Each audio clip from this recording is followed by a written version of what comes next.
Amigas, amigos, vamos llegando libro a libro al final de la Biblia y quiero animarles a que nos acompañen, que sigan con nosotros en estos apasionantes estudios de la palabra de Dios, muy especialmente en estas cartas pastorales, como lo fue la de Timoteo, las de Timoteo y como lo es la carta que le escribe ahora a Tito. No sabemos mucho acerca de Tito. Tenemos algunas pequeñas referencias a él en las epístolas, las cartas a los Corintios. Fuera de eso sabemos muy poco acerca de Tito, excepto lo que podamos extraer del libro, de la carta que vamos a considerar. Evidentemente él había sido convertido al Evangelio por el ministerio de Pablo, como lo fue Timoteo, porque él lo llama amado hijo, como lo hizo también con Timoteo. Pablo, le escribe su carta a Tito casi al mismo tiempo que escribe la primera carta a Timoteo. Y hay mucha similitud entre ambas epístolas. Pablo está ordenando las iglesias, la designación de los ancianos, los diferentes servicios en la iglesia, las funciones de los diferentes grupos en la misma. Y así entonces, con este trasfondo, que no podemos hacerlo muy amplio, vamos directamente a la carta, donde Pablo se introduce a sí mismo como Pablo, siervo de Dios. La palabra griega allí se traduce que es un esclavo. Viene de la palabra douleo, que es un título de humildad, pero al mismo tiempo es un título muy importante. Ahora, ¿qué cosa puede haber más grande para una persona que ser siervo del Dios eterno, el Dios que creó el universo? Así entonces, él se ve a sí mismo en esta condición. Moisés fue llamado siervo o esclavo de Dios, como tantos en el Antiguo Testamento. Pablo comienza entonces su carta a Tito con esta declaración de él mismo como un siervo de Dios. Y además agrega, y apóstol de Jesucristo conforme a la fe de los escogidos de Dios y el conocimiento de la verdad que es según la piedad. Es decir, Pablo, siervo de Dios, le escribe a los escogidos, a los fieles, que están buscando la verdad, esa verdad que es según la piedad. En la esperanza de la vida eterna, agrega, la cual Dios, que no miente, prometió desde antes del principio de los siglos. Ahora, yo no sé dónde Dios prometió la vida eterna antes de que el mundo comenzara, excepto por el hecho de que Dios existe desde y por toda eternidad, evidentemente antes de que comenzara el mundo. Esta palabra eternal es la palabra griega amonios, que es vida eterna. Es importante que nosotros reconozcamos que esto es más que el hecho de durar, es algo que tiene que ver con la calidad de la vida. No solamente se trata de vida eterna, sino de la calidad de esa vida eterna. Cuando aquel joven rico llegó a Jesús, le dijo, maestro bueno, ¿qué debo hacer para heredar la vida eterna? Bueno, él estaba utilizando esta misma palabra que nosotros traducimos vida eterna. Él sin duda había estado observando la clase de vida que vivía Jesús. Él vio que allí había una calidad en la vida de Jesús que iba más allá de todo lo que conocía y que se diferenciaba de cualquier otro que hubiera visto vivir. Era esa gloriosa calidad de vida de Jesús, esa vida eterna. Y así la búsqueda de ese joven fue por esa calidad de vida, como también por la duración, evidentemente. Ahora Dios nos ha dado la esperanza de vida eterna. Esto, por supuesto, fue prometido por Jesucristo cuando Nicodemo fue a visitarlo de noche, según relata el Evangelio de Juan capítulo 3, y allí Jesús le dice que de tal manera amó Dios al mundo, que dio a su Hijo único para que todo aquel que en Él cree no se pierda, mas tenga vida eterna, en ese versículo conocido como el corazón de la Biblia, del Evangelio de Juan capítulo 3, verso 16. Si es una bendita esperanza que nosotros tenemos, una esperanza que ha sido confirmada por la resurrección de Jesucristo de la muerte. Pedro, escribiendo en su primera carta, en el capítulo 1, versículos 3 al 5, decía: bendito el Dios y Padre de nuestro Señor Jesucristo, que según su grande misericordia nos hizo renacer para una esperanza viva por la resurrección de Jesucristo de los muertos, para una herencia incorruptible, incontaminada e inmarcesible, reservada en los cielos para vosotros, que sois guardados por el poder de Dios. Es la promesa de la Biblia que tenemos para aquellos que creen en Jesucristo, esa promesa de que Dios nos da el don de la vida eterna. Luego leemos en la primera carta de Juan, en el capítulo 5, verso 11, y este es el testimonio, que Dios nos ha dado vida eterna y esta vida está en su Hijo. Así que es razonable asumir que esta promesa de vida eterna es una promesa totalmente válida. Cuando miramos la naturaleza, vemos que Dios ha creado en la naturaleza la misma esperanza de resurrección en los principios que tiene la naturaleza. Cuando se planta una semilla en el suelo, la semilla primero tiene que morir antes de que salga una nueva vida. Es la forma que sale del suelo, no es la forma que usted planta. Lo que usted plantó fue solamente una semilla, pero Dios le da el cuerpo como Él deseó. Y así, decía el apóstol Pablo, es la resurrección de los muertos. Sembrados en corrupción, pero levantados en incorrupción, plantados en debilidad, pero levantados en poder, plantados en deshonor, pero levantados en gloria, plantados con un cuerpo terrenal, pero levantados en un cuerpo espiritual. Esta semana pasada, mientras estábamos en el centro de conferencias, yo vi allí una pequeña oruga arrastrándose. Mientras la observaba, me di cuenta que existía en un cuerpo que fue diseñado para justamente lo que estaba haciendo, arrastrarse por la tierra. Entendí lo que había, y yo puedo imaginar esa pequeña oruga en su mente tratando de volar, pero su cuerpo no está diseñado para volar. El cuerpo de la oruga, con todas sus patas, está diseñado para arrastrarse por el suelo.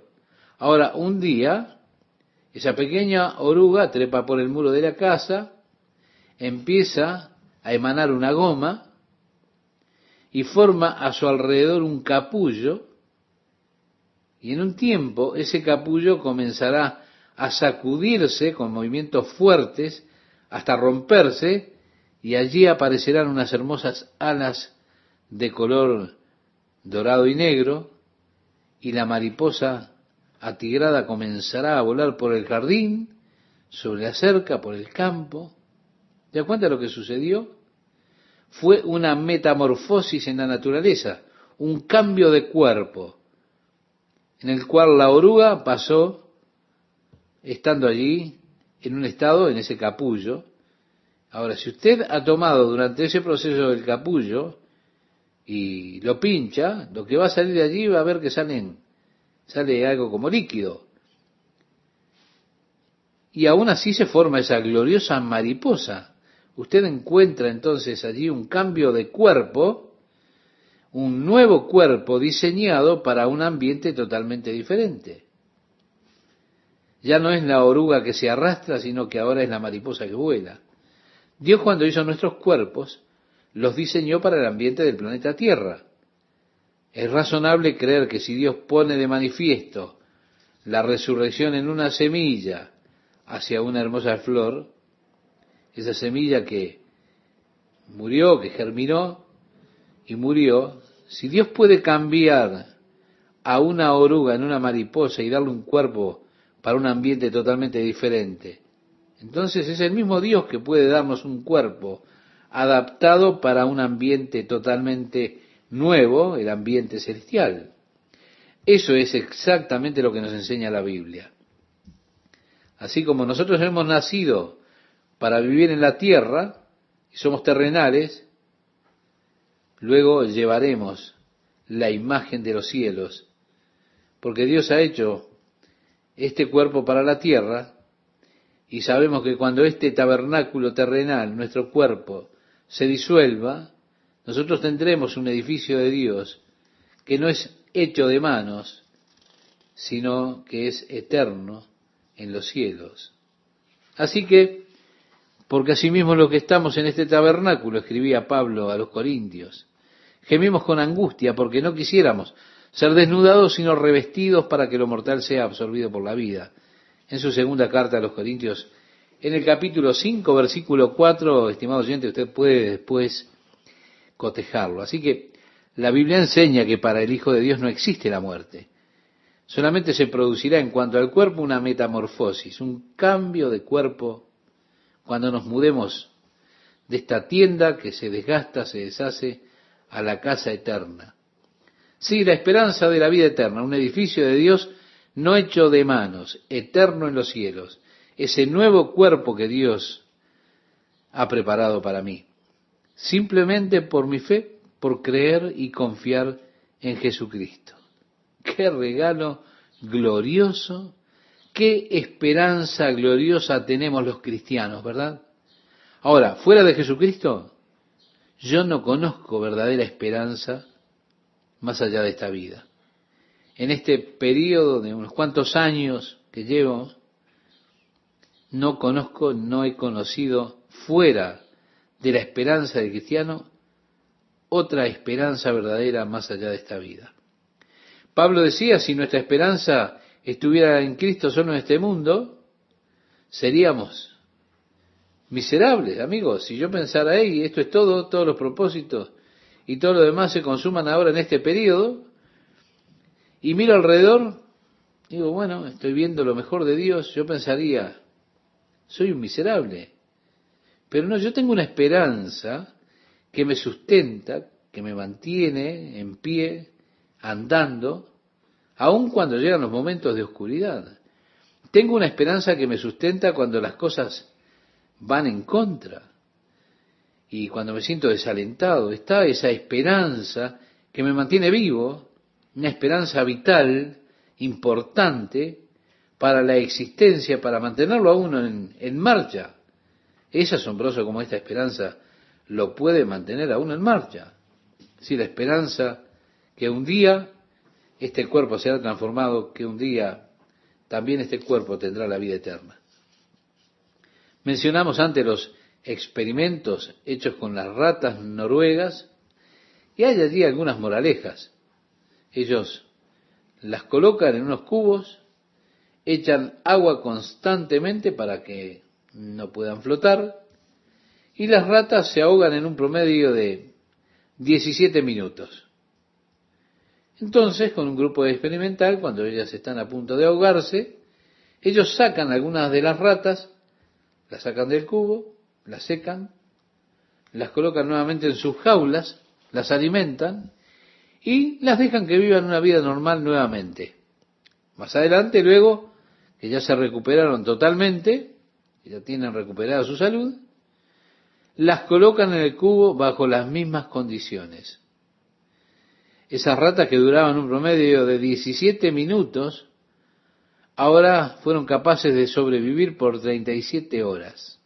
¡Qué interesante! Los psicólogos que condujeron el experimento lo atribuían al hecho de que las ratas habían experimentado una experiencia salvadora, es decir, ellas estuvieron ya casi ahogadas cuando fueron salvadas. Así que ellas esperan, evidentemente, la salvación otra vez, y eso las mantiene en lucha, en marcha, no solo 17 minutos, sino por 37 horas. La esperanza hizo la diferencia, la gran diferencia. Ahora, déjeme decirle, qué gloriosa esperanza tenemos nosotros. No permita que nadie le quite esa esperanza a usted, porque esa esperanza es la esperanza en Jesucristo, de vida eterna, vida hecha por Dios, la vida que es de Dios, la promesa de Dios. Es realmente algo tan seguro porque Dios no puede mentir. La palabra de Dios no puede fallar. Nos ha dado a nosotros la promesa de vida eterna y por eso la esperanza de vida eterna es segura porque viene de Dios. Y así vivimos, en la esperanza de vida eterna, la cual Dios, que no puede mentir, prometió antes de que el mundo comenzara. Y agrega Pablo, y a su debido tiempo manifestó su palabra por medio de la predicación que me fue encomendada por mandato de Dios nuestro Salvador. Es decir, el plan de la redención existe desde antes que el mundo existiera, porque Dios sabe todas las cosas desde antes. Ahora, no me pregunte por qué Dios, si Él sabía que el hombre iba a pecar, ¿por qué creó al hombre? Mi amigo, yo no conozco los caminos de Dios. Dios me ha dicho que yo no conocería absolutamente sus caminos. Él dice, mis caminos no son vuestros caminos, están más allá de ustedes, en otras palabras. Así que, por sus propósitos, por sus razones, Dios creó al hombre sabiendo que el hombre caería, sabiendo que fallaría, pero Él también predestinó el método de redimir al hombre, proponiéndose enviar a su Hijo para revelarle al hombre su amor. Así aquellos que creyeran en Él tuvieran la esperanza de vida eterna por medio de Jesucristo. Por eso, a su tiempo finalmente alcanza a Dios en este aspecto. Nosotros todavía estamos atrás, estamos en el pasado en relación a Dios, en muchos otros aspectos, pero como hemos estado ya explicando acerca de la naturaleza eterna, cómo es que Dios está fuera de este tiempo continuo al cual estamos nosotros sometidos, o en el cual nosotros vivimos. Dios ve todo el espectro de tiempo con una sola mirada, con un solo vistazo. Él ve el comienzo y el final de una sola vez. Así que no fue hace 6.000 años o 2.000 años atrás. No, para Dios todo es presente. Él ve todo el panorama, mira todo de una sola vez. Yo, por ejemplo, lo veo dentro del tiempo continuo, cómo me va pasando a mí. Pero Dios no. Dios mira y ve todo de una vez.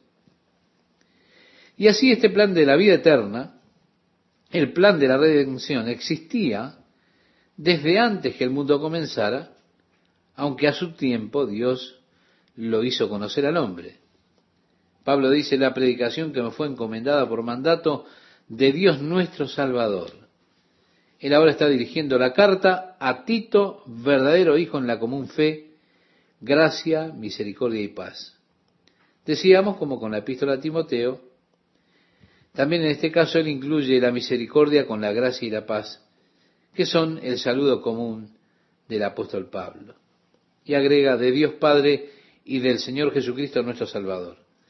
Ahora, yo no sé por qué en la traducción de la Biblia ellos no colocaron una coma luego de Señor y lo dejaron junto con Jesucristo, porque de esa manera tenemos una distinción más clara de que la palabra curios tiene que ver con un título, no con el nombre.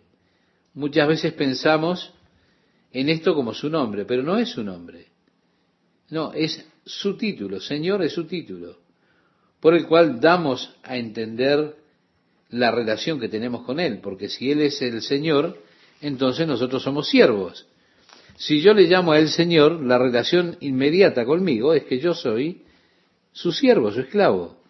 Y al llamarlo Señor, estoy declarándome a mí mismo su siervo, su subordinado, su esclavo.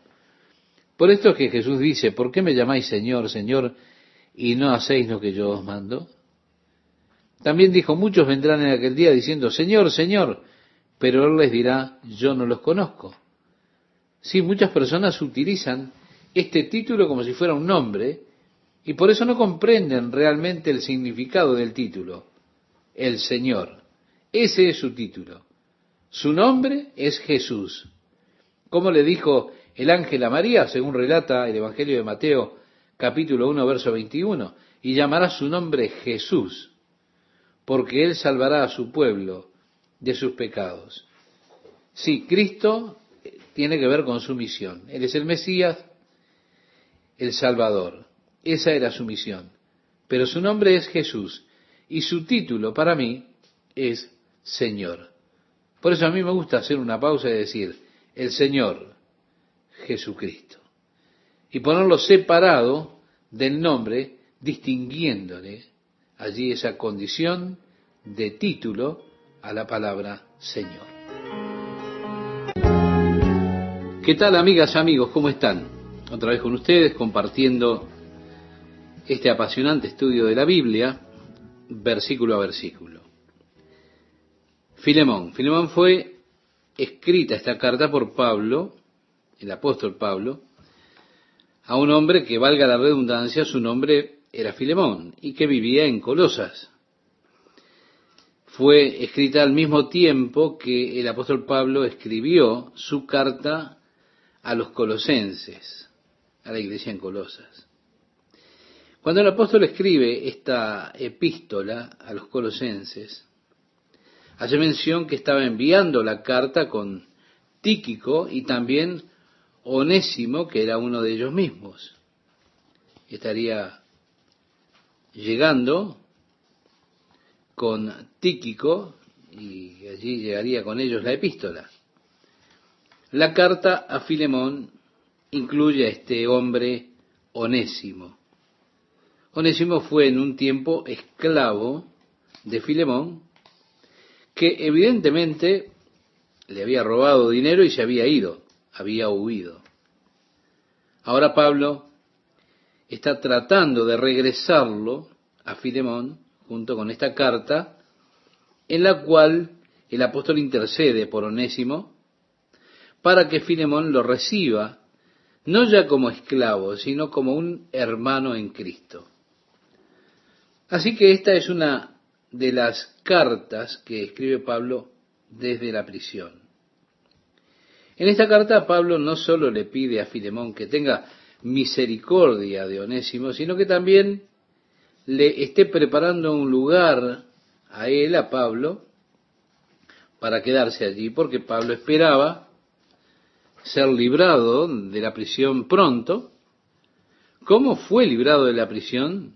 En ese primer aprisionamiento, más tarde él volvió a estar preso, fue arrestado y allí fue ejecutado. Así que él escribe, Pablo, prisionero de Jesucristo. Así comienza esta carta. Nos dice en la primera carta que escribe Pablo a los Corintios, en el capítulo 10, verso 31, si pues coméis o bebéis o hacéis otra cosa, hacedlo todo para la gloria de Dios. Es que Pablo en su servicio era realmente así, un siervo, un prisionero de Jesucristo. Como siervo de Jesucristo, la vida del apóstol estaba totalmente comprometida a la causa de Jesucristo.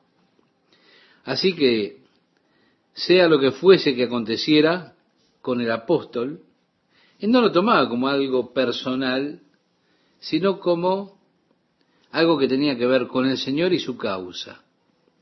Muchas veces yo pienso que nosotros, como cristianos, nos desubicamos porque tendemos a personalizar los desprecios, los reproches que llegan a nosotros por causa de ser cristianos, por causa de Jesucristo. Si mientras estoy compartiendo mi fe en Jesucristo, mi amor por el Señor con todos, ellos se enojan conmigo, me dicen que soy un tonto o cosas por el estilo, yo tiendo a personalizar los comentarios de esas personas en lugar de darme cuenta que la animosidad que ellos tienen no está en realidad dirigida hacia mí, está dirigida hacia el Señor que yo represento.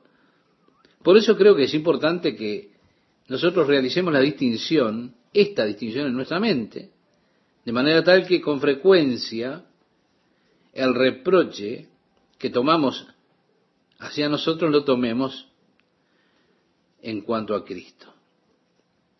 Y así, cuando la iglesia primitiva era perseguida y se les decía que no predicasen más en el nombre de Jesucristo, nosotros encontramos con que ellos se gozaban de ser tenidos por dignos de sufrir por Jesucristo. Aquí él se ve a sí mismo, es interesante, no como un prisionero de Roma. Es que Roma no podía retener, no podía impedir la obra del Espíritu Santo de Dios en la vida de Pablo. No, él dijo, soy prisionero de Jesucristo. Es que cuando usted ve las cosas de esa manera, hay una nueva luz, una luz diferente en nuestras experiencias. Podemos soportar y aceptar cuando nos damos cuenta de que es al Señor y a su nombre, y es por su causa que experimentamos esas cosas.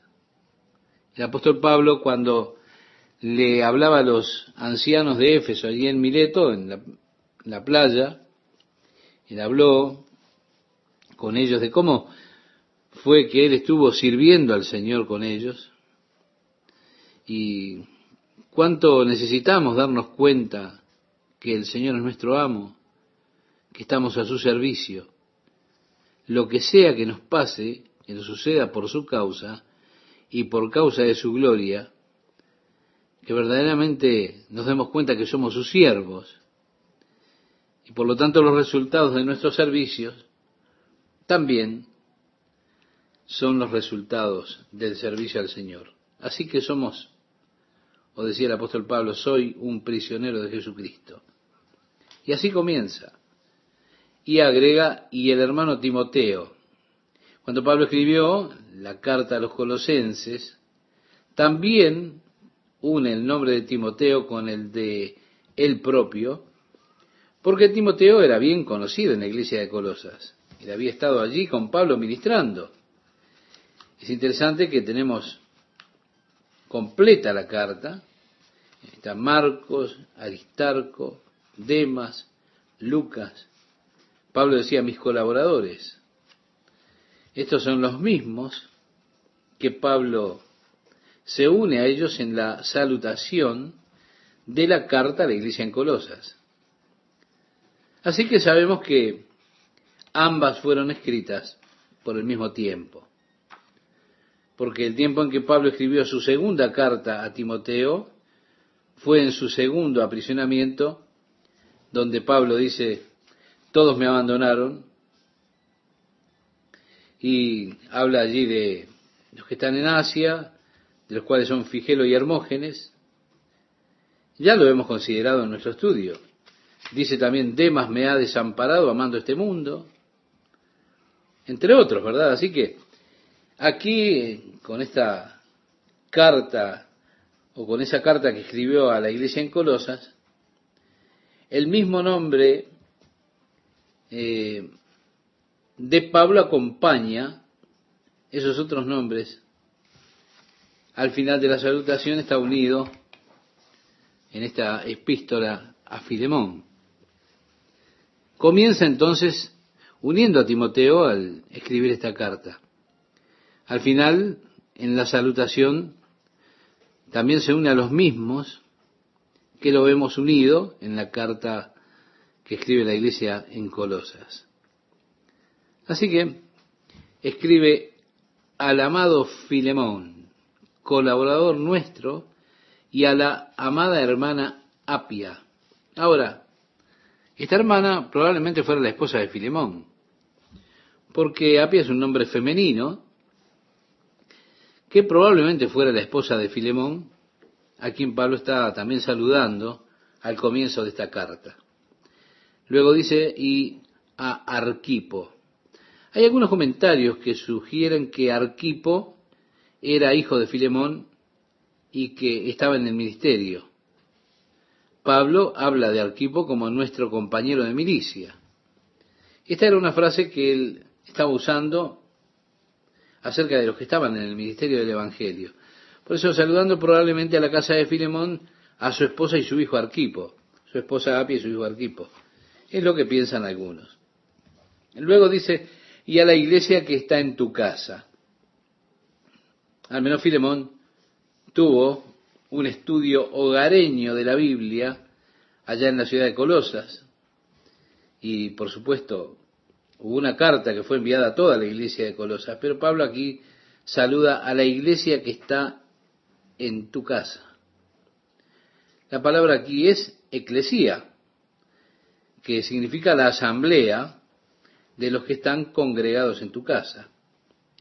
Es que en la iglesia primitiva no existían muchos edificios. Con frecuencia ellos se encontraban, se reunían en los hogares, y no era poco común que hubiese una iglesia en una casa.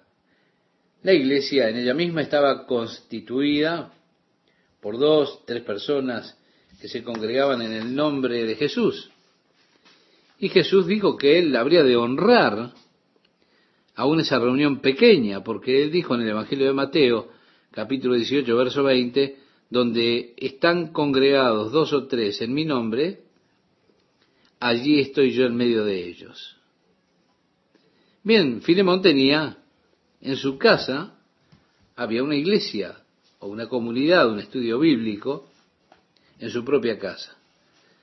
Pablo continúa diciéndole, gracia y paz a vosotros de Dios nuestro Padre y del Señor Jesucristo, un típico saludo del apóstol Pablo, gracia y paz de Dios nuestro Señor Jesucristo.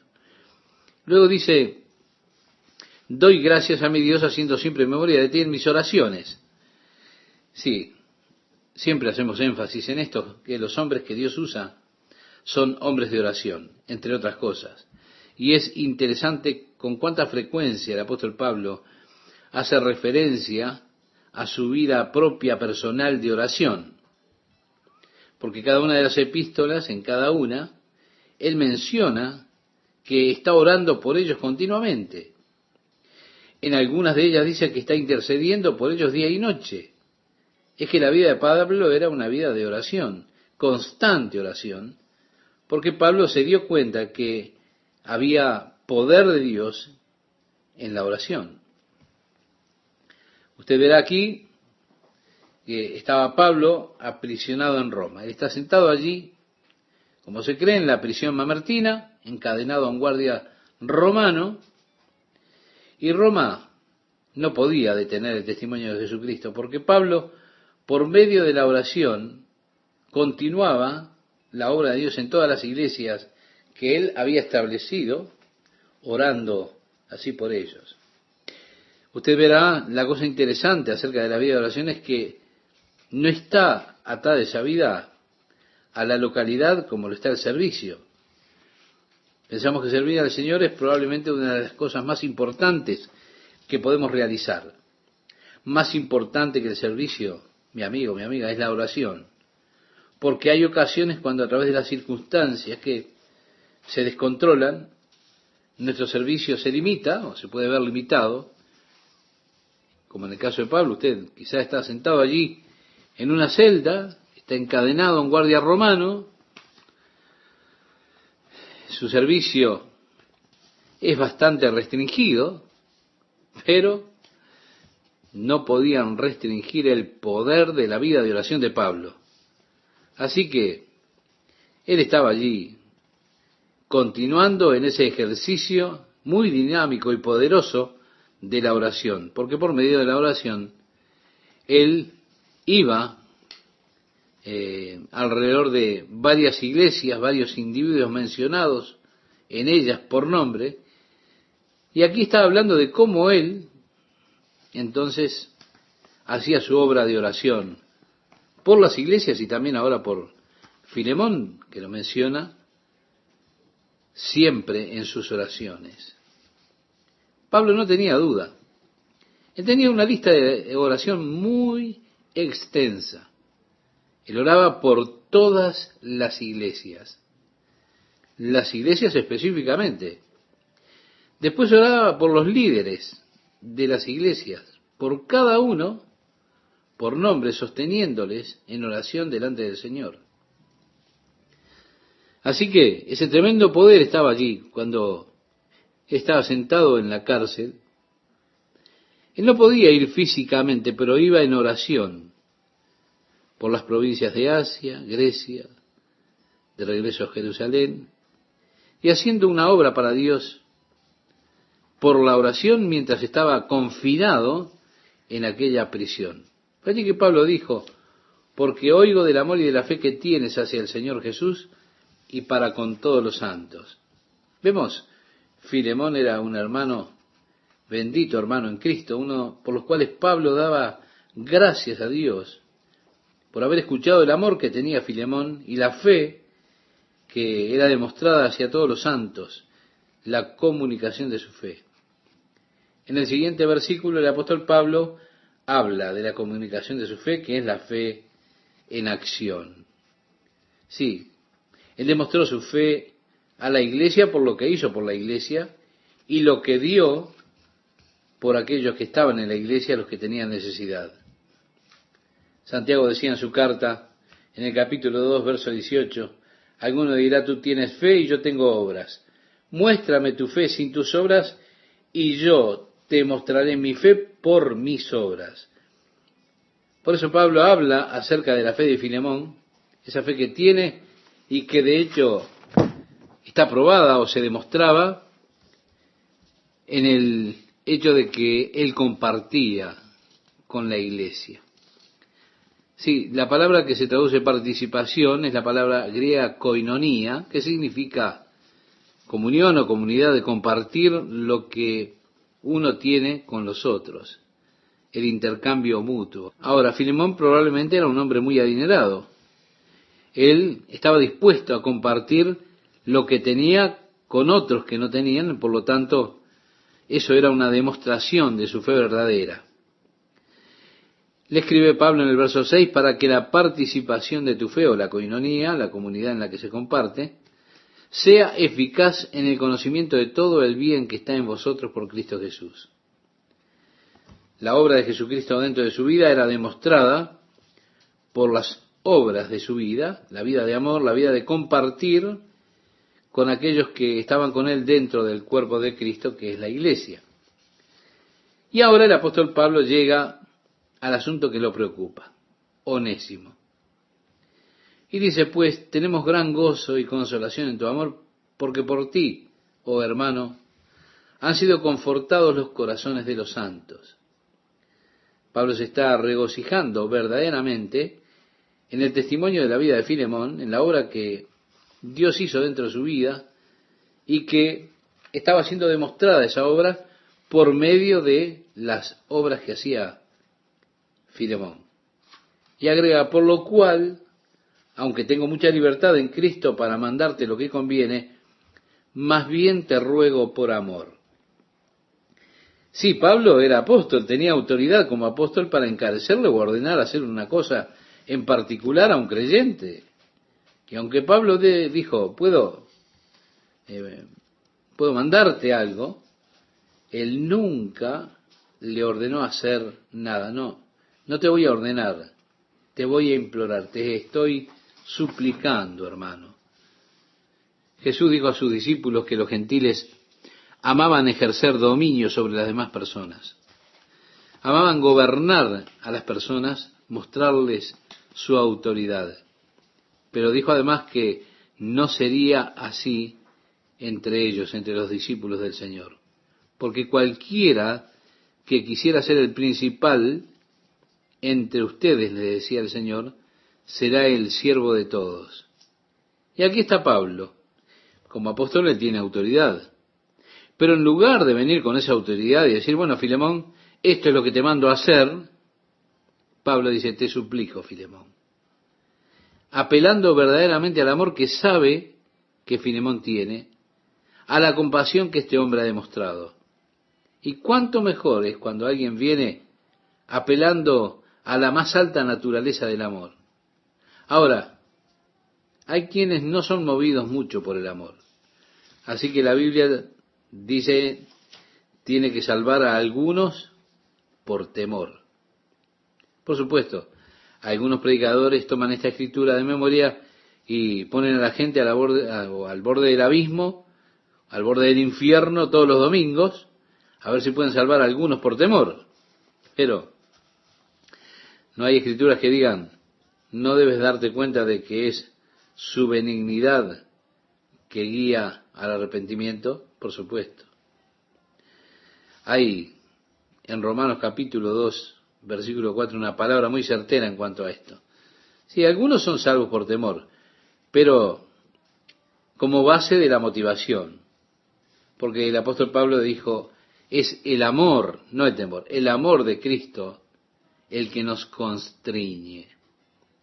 Así que motivado por el amor de Cristo, esa es la más alta motivación. Y él escoge apelar a esta motivación más alta, pidiéndole a Filemón por el amor que sabe que posee.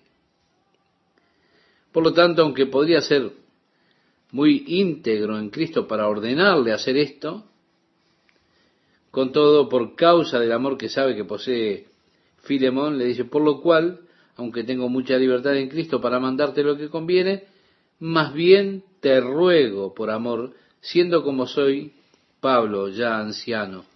Ahora, dice anciano, ¿cuántos años tendría Pablo cuando escribió esta carta?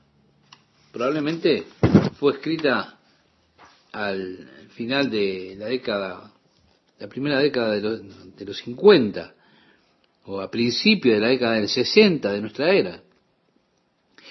Pero él había pasado tantas dificultades en su ministerio por causa de Cristo, que su cuerpo estaba realmente destruido. Él habló de su enfermedad oftalmológica muchas veces. Así que cuando usted piensa, bueno, él tenía alrededor de 60 años, es solamente mirando el estado de salud del cuerpo del apóstol Pablo que uno puede entender que hable de sí mismo como anciano.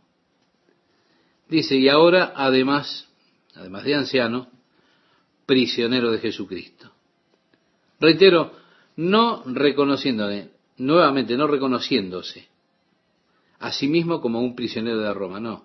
Él se reconoce otra vez como prisionero de Jesucristo. Aquí estamos juntos otra vez, amigas y amigos, para compartir la palabra de Dios.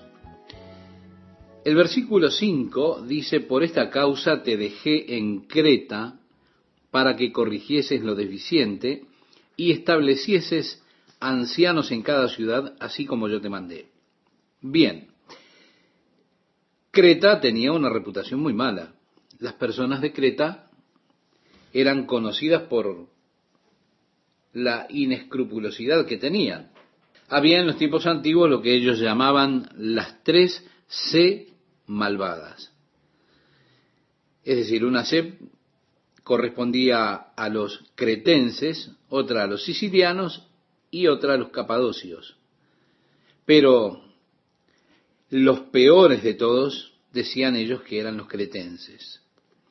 De hecho, una palabra griega, cresia, es una palabra que hace referencia a un hombre que tiene tanta hambre de dinero que es deshonesto e inescrupuloso en todos sus momentos. Así eran conocidos los cretenses, es decir, los de Creta. Aún así, en ese ambiente estaba formándose el cuerpo de Cristo, que es la iglesia. El apóstol Pablo dejó a Tito, que era como Timoteo, de acuerdo a lo que le escribe el apóstol Pablo a los Corintios. Él tenía el corazón como Pablo. Era un siervo confiable, compañero en el Evangelio. Por eso lo dejó en Creta con ese propósito de ordenar ancianos en cada ciudad, como Pablo lo había designado a él también. Si miramos las aptitudes, a continuación dice, el que fuere irreprensible, las aptitudes de aquellos que debían ser puestos como ancianos, marido de una sola mujer, que tenga hijos creyentes, que no estén acusados de disolución ni de rebeldía, porque es necesario que el obispo sea irreprensible como administrador de Dios, no soberbio, no iracundo, no dado al vino, no pendenciero, Es decir, está hablando de una persona que golpea a las otras personas. En algún lugar a lo largo del periodo debe haber sucedido que aquellos que fueron designados como obispos realmente no pudieron manejar esa condición. Y de esa forma las reglas en la iglesia primitiva contra los obispos, si un obispo golpeaba a un hombre o golpeaba a las personas, él tenía que ser sacado inmediatamente de su ministerio, de su puesto. Otra condición, dice el versículo 7, no codicioso de ganancias deshonestas. Y piense que era difícil encontrar en esa ciudad de Creta una persona con esas características, dada, valga la redundancia, la característica de los cretenses. Sí, estas son las advertencias negativas. Ahora entra en lo que podríamos llamar el rasgo positivo que debía tener el obispo, el anciano. Y entonces dice el versículo 8, hospedador. Piense, estimado oyente, que en aquellos días se hacían muchos viajes y no siempre se encontraba un buen hotel. Los hospedajes públicos generalmente eran lugares de baja reputación, de mucha inmoralidad, de mucha depravación. De ese modo, cuando un cristiano viajaba, para él era muy difícil. De allí que desarrollaron en la iglesia una gran hospitalidad para otros cristianos, abriéndoles la puerta. Era algo muy importante que los ancianos establecieran el ejemplo y que sus casas estuvieran abiertas para recibir a algún cristiano que pasara por allí, para que tuviera un lugar decente donde alojarse. De allí que el anciano, el obispo, tenía que ser hospedador. Y además, amante de lo bueno, sobrio, justo, santo, dueño de sí mismo. Ahora, cuando usted mira esto, podemos decir que son casi las cosas opuestas que él había dicho antes. Él dijo primero no pendenciero, y aquí él dice dueño de sí mismo. Y así vemos los opuestos de las características negativas que el apóstol había mencionado antes. Cuando usted compara esto con la primera carta que le escribe a Timoteo, encontrará que la lista y las aptitudes requeridas son muy parecidas a las que el apóstol Pablo le dio a Timoteo cuando le indicó que tenía que ordenar a los ancianos. Hay en realidad muy pocas diferencias entre esa carta y la carta que estamos considerando. El versículo 9 nos dice aquí, retenedor de la palabra fiel, tal como ha sido enseñada, para que también pueda exhortar con sana enseñanza y convencer a los que contradicen, o a aquellos que trataban de ridiculizar el cristianismo. Por eso tenía que ser un hombre totalmente conocedor de la palabra, bien enseñado, con sana doctrina y con capacidad de enseñar la sana doctrina. Si usted mira, estimado oyente, una de las mayores debilidades que tiene la iglesia de nuestros días es la falta de enseñanza de la doctrina sólida, la sana doctrina. Muchas veces la iglesia se vuelve un centro de entretenimiento. Las iglesias compiten unas con otras a ver quién tiene el programa más entretenido o cuál tiene el instrumento musical más grande o el coro más grande o las mejores producciones. Personas con comezón de oír quieren escuchar sermones, pero que sean sermones con lindas historias, llenas de chistes, sin contenido. Y así ellos estarán muy entretenidos. Y dirán, él es un excelente orador. Nunca me reí tanto en mi vida como con este hombre tan gracioso. Qué triste, ¿verdad? Eso dice que la iglesia está débil. Lo que necesitamos en la iglesia es la sana doctrina. Necesitamos a aquellos que puedan enseñarnos la sana doctrina y puedan establecer a las personas en la fe por medio de la palabra de Dios, probando que Jesús es realmente el Mesías prometido de Dios.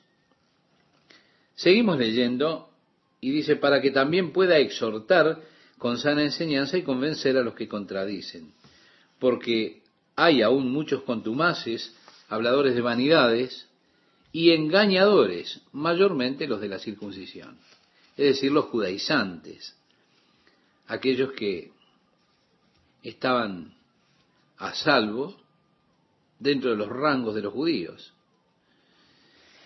¿Y cómo los llama el apóstol Pablo a ellos? ¿Se dio cuenta? Habladores de vanidades.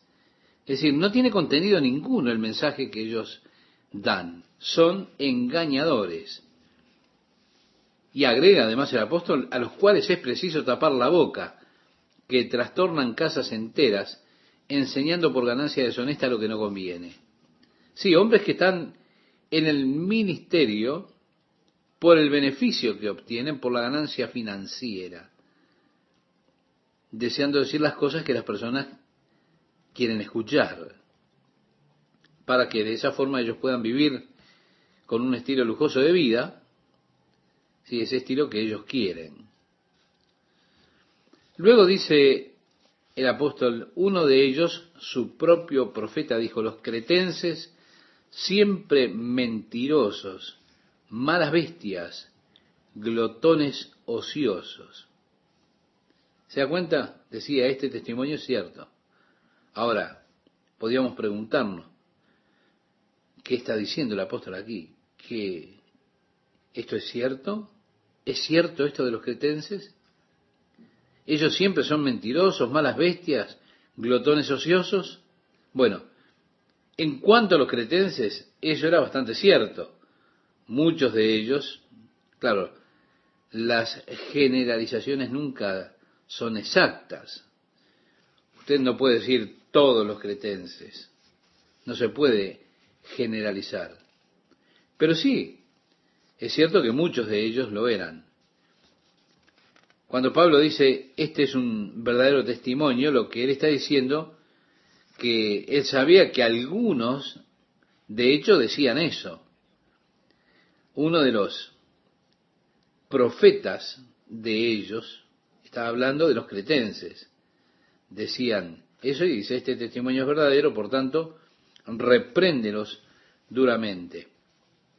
Y aquí está Tito, que debe ponerse frente a estos falsos maestros, estos hombres que andan buscando su propia gloria, su enriquecimiento, y debe reprenderlos duramente. ¿Para qué? Lo dice a continuación, para que sean sanos en la fe, no atendiendo a fábulas judaicas, ni a mandamientos de hombres que se apartan de la verdad. Así que aquellos judaizantes eran una plaga para Pablo. En cualquier lugar que él fuera, quien enseñó a las personas y la mezcla de la fe y la ley para ser salvos, Pablo estaba siempre contra ellos. Luego dice, todas las cosas son puras para los puros. Si recuerda, estimado oyente, Jesús dijo, no es lo que entra en la boca del hombre lo que lo contamina, sino lo que sale, porque de la abundancia del corazón habla la boca. Así que lo que Jesús estaba diciendo es que lo que realmente importa es lo que hay en el corazón del hombre. Y aquí dice, todas las cosas son puras para los puros. Yo diría, oh Dios, haz de mí un hombre puro. Luego expresa, más para los corrompidos e incrédulos, nada les es puro, pues hasta su mente y su conciencia están corrompidas. Yo he estado cerca de este tipo de personas y me siento entonces como tomándome un baño o una ducha, es decir, me siento realmente refrescado cuando me alejo de ellos, porque lo único que hay en sus bocas es esa basura que ellos echan continuamente. Dice el apóstol, profesan conocer a Dios, pero con los hechos lo niegan, siendo abominables y rebeldes, reprobados en cuanto a toda buena obra. Pablo le advierte a Tito acerca de estos falsos maestros y le dice, pero tú habla lo que está de acuerdo con la sana doctrina. ¿Se da cuenta? Otra vez tenemos el énfasis, la exhortación en cuanto a la sana doctrina. Y le manda que enseñe que los ancianos sean sobrios, serios, prudentes, sanos en la fe, en el amor, en la paciencia. Algo hermoso de ser. Parece que la edad o el pasar de los años nos va serenando. Los hombres mayores deberían suavizarse en la medida que avanzan en edad. Y eso es bueno, lo necesitamos. Necesitamos ser más comprensivos, compasivos, y al tratar con los defectos de los demás, tener mucha compasión y comprensión, tener mansedumbre. Decía el apóstol, escribiéndole a los Gálatas, en el capítulo 6 de esa carta, verso 1, hermanos, si alguno fuere sorprendido en alguna falta, vosotros que sois espirituales, restauradle con espíritu de mansedumbre, considerándote a ti mismo, no sea que tú también seas tentado.